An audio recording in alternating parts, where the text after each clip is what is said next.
जय गुरुदेव।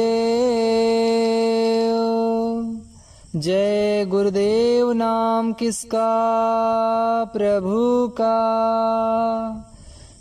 का प्यारा नाम। जय गुरुदेव। आप सभी मनुष्यों को सादर सप्रेम जय गुरुदेव। आज हम आपके समक्ष कुछ चुनिंदा भविष्यवाणियों को प्रस्तुत कर रहे हैं जो युग मसीहा बाबा जय गुरुदेव जी महाराज द्वारा सन 1954 से उच्चारित किए गए हैं।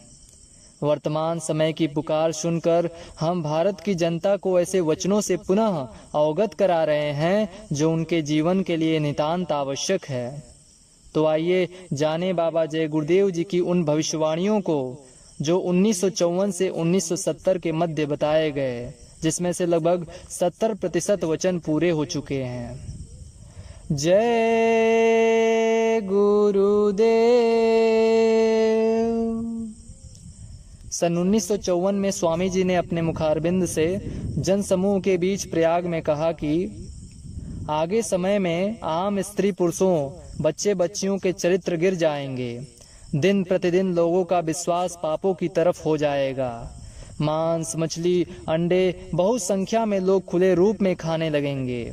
शराब, ताड़ी, भांग, गांजा, अफीम आम लोग पीने लगेंगे। माता पिता के संपर्क में बच्चे बच्चियां शराब व मादक नशीली वस्तुएं पीने लगेंगी। काम आग से लोगों की लज्जा चली जाएगी। बुद्धि नष्ट होने से लोग स्वार्थ में पूर्ण रूप से रत होंगे।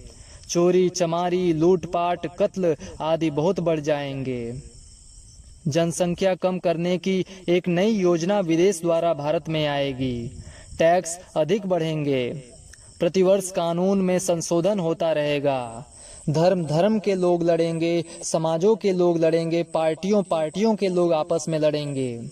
एक दूसरे पर किसी का विश्वास नहीं रहेगा। परिणाम स्वरूप सरकारों में हेर फेर होगा। अधिकतर सब प्रांतों में राष्ट्रपति का शासन रहेगा। सन 1972 के अंदर मौजूदा कांग्रेस समाप्त हो जाएगी। नए नाम की संस्था होगी। सन 1976 के बाद वह भी समाप्त हो जाएगी। सभी लोगों का जीवन दुखमय होगा। सभी लोग छोटे बड़े रिश्वत लेने लगेंगे। राज्य भय सबके अंदर से निकल जाएगा। विद्यार्थीगण संघर्ष में उतरेंगे। भारतवासी महान, दुखी, दरिद्र, अशांत रोते हुए दिखाई देंगे। जमीनों का हेर फेर होगा। राजाओं के राज्य समाप्त होंगे। सोना 300 रुपया से ऊपर हो जाएगा। चांदी 20 रुपया तोला होगी। अन्य धातुएं बहुत महंगी होंगी। कपड़े, खाने के सामान बहुत महंगे मिलेंगे। तूफान, भूकंप आएगा। वर्षा बहुत होगी। बीमारी फैलेगी। पड़ोसी देश से लड़ाई होगी। नुकसान अधिक होगा। दूसरे देश भारत को छोड़कर दूसरे की सहायता करेंगे। रूस व चीन में विवाद होगा। चीन अमेरिका में मनमुटाव होगा। बहुत से शहर अमेरिका के नष्ट होंगे। अमेरिका में चीन के प्रति भारी क्रोध फैलेगा। मुंहतोड़ जवाब अमेरिका देगा और भारी जनहानि कर देगा। चीन में थोड़े लोग रह जाएंगे। उनकी सहायता भारत करेगा। तिब्बत भारत का अंग हो जाएगा। मुसलमान आपस में लड़ेंगे। सन 1971 में नरसंहार पूरब में होगा। इसके बाद पश्चिम में होगा। मुसलमानों में आपसी बैर भाव उस सीमा तक बढ़ेंगे कि कोई किसी को सुनने वाला नहीं होगा। अंत में सन 1980 के अंदर मुसलमानों की जनसंख्या घटकर सब जातियों से कम रह जाएगी। गरीबी दूर नहीं होगी। भारतवर्ष संकट में रहेगा। सन 1970 से 2000 तक संसार में तीव्र राजनीतिक परिवर्तन होंगे। पाकिस्तान, ब्रिटेन, लंका, रूस, फ्रांस और भारत में अप्रत्याशित रूप से सरकारें बदलेंगी। इजराइल, अरब देशों के समानांतर अक्षांश पर होने के कारण भारतवर्ष की स्थिति भी ठीक वैसी ही होगी। यहाँ भी युद्ध होंगे। मित्र जैसे दिखाई देने वाले पड़ोसी देश आक्रमण करेंगे या आक्रमण के समय मौन रहेंगे। अधिकांश प्रतिपक्ष का समर्थन करेंगे। प्रजातंत्र होते हुए भी अधिकांश राज्यों में राष्ट्रपति का शासन रहेगा। मंगोलिया व साइबेरिया के प्रश्न को लेकर चीन और रूस में जबरदस्त मुठभेड़ होगी।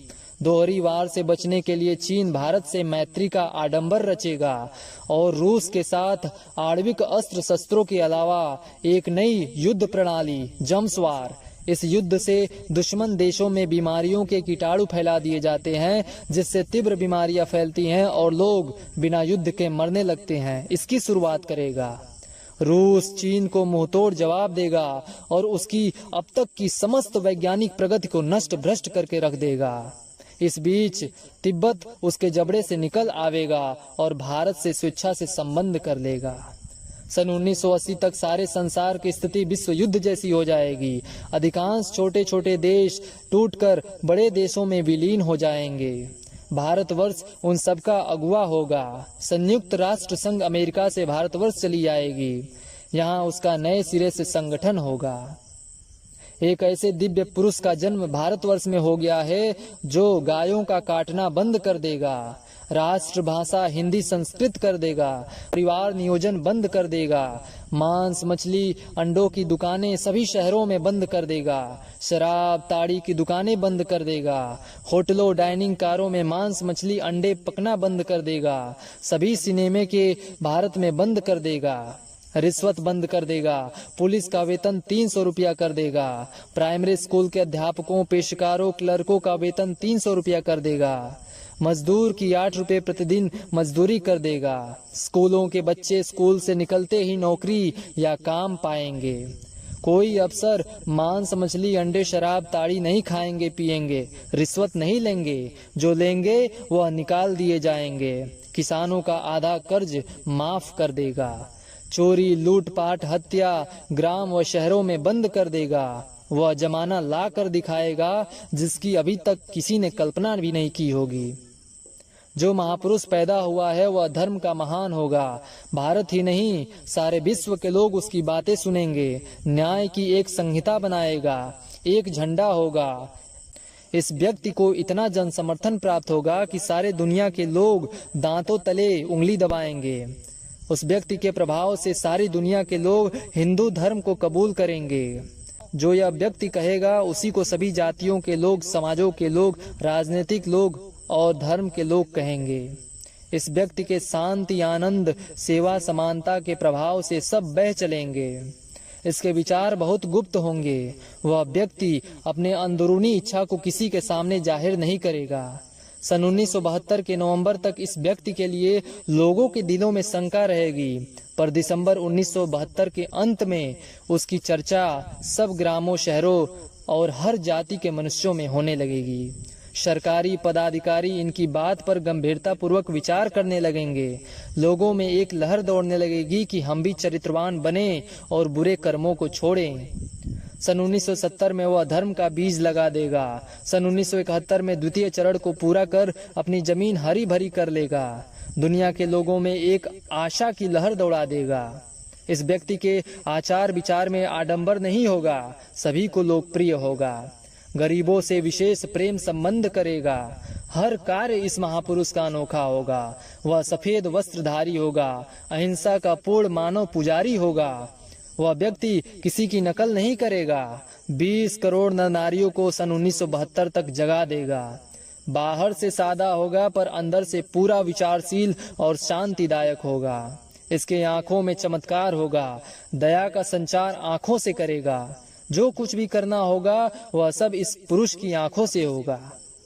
देश और दुनिया के लिए यह पुरुष अपने ढंग का निराला होगा। यह पुरुष सतयुग ला कर दिखलाएगा। सन 1970 से 81 तक का समय महान भयंकर होगा। लाशों पर लाशें सड़ी पड़ी रहेंगी पर कोई उठाने वाले नहीं मिलेंगे। यह बीमारी अन्य प्रकोपों से भयंकर दशा को पहुंच जाएगी। दिल्ली से राजधानी हटा दी जाएगी। सच्चों को पूर्ण मान्यता मिलेगी। सच्चे तरक्की पाएंगे। अमीर गरीबों में कुछ ही अंतर रहेगा। विचारों में सब सामान्य रहेंगे।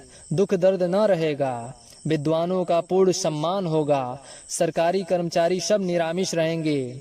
शराब ताड़ी से लाखों कोस दूर होंगे। सन 1981 से सन 2000 के बीच का समय भारत के उन्नति का होगा।